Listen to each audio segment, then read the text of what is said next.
Hey, what's going on everyone? This is Easy Speeds and Feeds. Today I'll show you how to do a peel mill in Mastercam 2020. So let's get started. Alright, so our first operation is done. We'll check that out real quick. We'll go to toolpath, go to verify,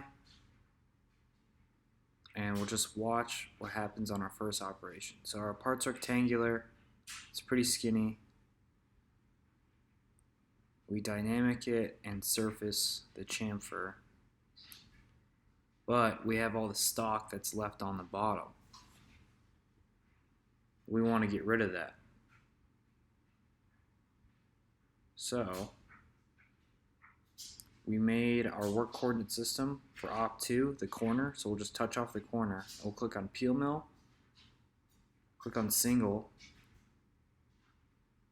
and click on those two lines of the stock.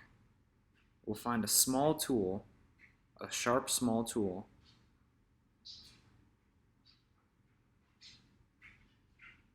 go to next. We got our speeds and feeds from easyspeedsandfeeds.com. We're pretending it's titanium, so we typed in all of our data and that's what we got. So we're going to peel mill this titanium with a small tool, and I'll tell you why we use a small tool later. And in our settings, we're going to go a 40 thou step over. That radius is fine. Stock to leave on walls, we go minus 100 and plus 10 on the floor. Depth at 0, that's good. Okay, now it's going to generate that toolpath.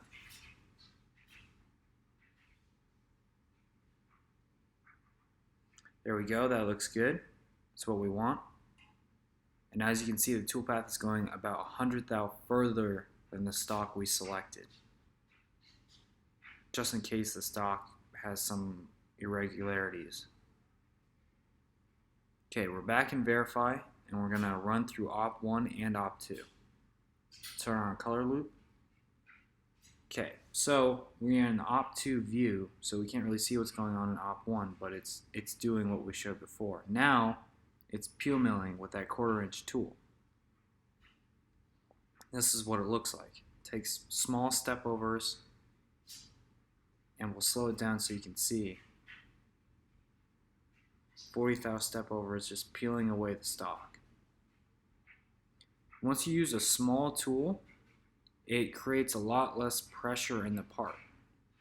And that's important because our part is a 1/4 inch thick. So you don't want to put a ton of pressure into it while you're relieving all the stock, otherwise you'll get a big bow.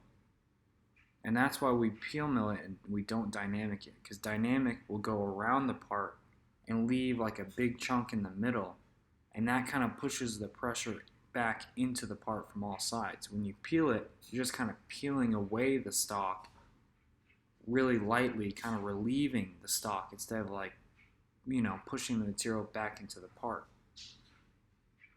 So that's what I like to do for skinny parts. Just peel mill the back off and leave about 10 thou.